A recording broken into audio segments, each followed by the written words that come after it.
l'Université Hassan-Ier, mesdames et messieurs les professeurs, mesdames et messieurs, je voudrais tout d'abord vous remercier, Monsieur le Président, encore une fois, pour votre accueil chaleureux ici et si peu après notre dernier accueil ici avec les Césapiens de Montréal.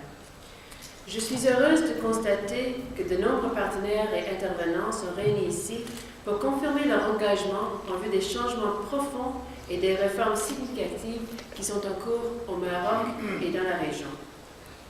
Le Canada et le Maroc entretiennent des relations qui ont tissé des liens par la communauté maroco-canadienne, renforcée chaque année par un flux d'étudiants et par un partenariat appuyé par des mesures d'aide et de commerce. Aujourd'hui, plus de 100 000 Canadiens sont d'origine marocaine. Et chaque année, entre 2 000 et 3 000 étudiants poursuivent leurs études au Canada. Et on considère que 15 000 Marocains sont des lauréats d'universités canadiennes.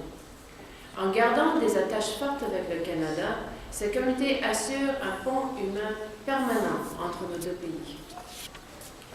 Au niveau institutionnel, les universités et collèges canadiens et marocains entretiennent des partenariats entre elles, avec plus de 60 accords actifs.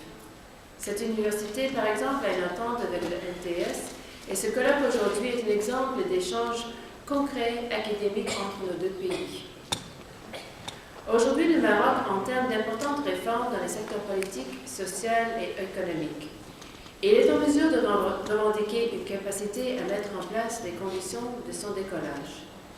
Le Maroc désire cependant être appuyé et accompagné, et c'est l'objet de la stratégie de la coopération canadienne qui dirige la majorité de ses efforts sur le renforcement d'opportunités pour les jeunes. En étroite collaboration avec le ministère de l'Éducation nationale, le Canada a entamé un projet d'appui à la gestion des établissements scolaires du Maroc, qui s'appelle le PAGESM.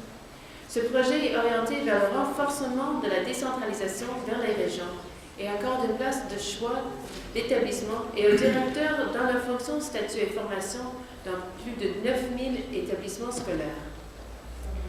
Le Canada appuie aussi la réforme de l'éducation par le biais de l'approche par compétences en partenariat avec le ministère de l'Emploi et de la formation professionnelle.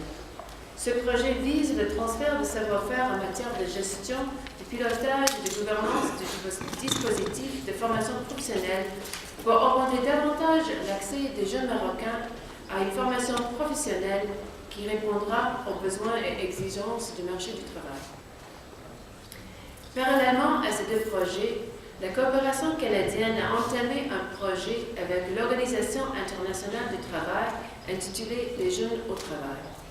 Ce projet a pour but de contribuer à améliorer la qualité et l'impact de l'éducation entrepreneuriale en renforçant la coordination entre les secteurs publics et privés concernés. Il créera une plateforme pour les jeunes d'apporter aux décideurs des recommandations adaptées à la problématique du chômage et renforcera les capacités des fournisseurs des services d'appui aux entreprises afin de fournir des prestations adaptées aux jeunes femmes et hommes déscolarisés dans le but de les aider à démarrer leurs activités économiques. La coopération est un catalyse qui peut faciliter la création d'opportunités d'emploi pour les jeunes. Cependant, c'est le secteur privé qui en est le vrai moteur de l'économie et qui lui-même dépend d'un milieu favorable à ses efforts pour agir à sa pleine efficacité. C'est une des raisons pour lesquelles, en janvier 2011, les négociations pour un accord de libre-échange entre le Canada et le Maroc ont été officiellement lancées avec l'accord de Sa Majesté le roi Mohammed VI. Pour le Maroc, un accord de libre-échange avec le Canada offre d'importants débouchés commerciaux, y compris pour les produits agricoles et manufacturiers, ainsi que dans le commerce des services. Mais l'accord ne se résume pas seulement à la suppression des barrières tarifaires commerciales, mais plus fondamentalement, l'objectif d'un accord est de favoriser la croissance économique et la création d'emplois au niveau local, en attirant les investissements, la création de nouvelles opportunités commerciales et l'amélioration de la qualité de la main-d'œuvre. Tous ces éléments sont essentiels au développement économique d'un pays. Le Canada compte actuellement plus de 20 investisseurs au Maroc, dont le plus important est Bombardier, justement avec l'accord de NTS, qui totalise 200 millions de dollars d'investissement dans le domaine aéronautique. Il a déjà procédé à la formation de ses premiers employés et a commencé la production avec une embauche éventuelle de 800 personnes en vue.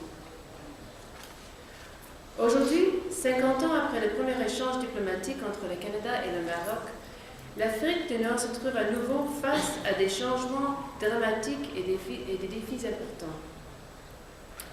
Ces changements, tout en rétrécissant le monde autour d'eux, vont lier le Canada et le Maroc plus étroitement que jamais, car il y a une complicité, une compréhension et des perspectives partagées entre les deux pays.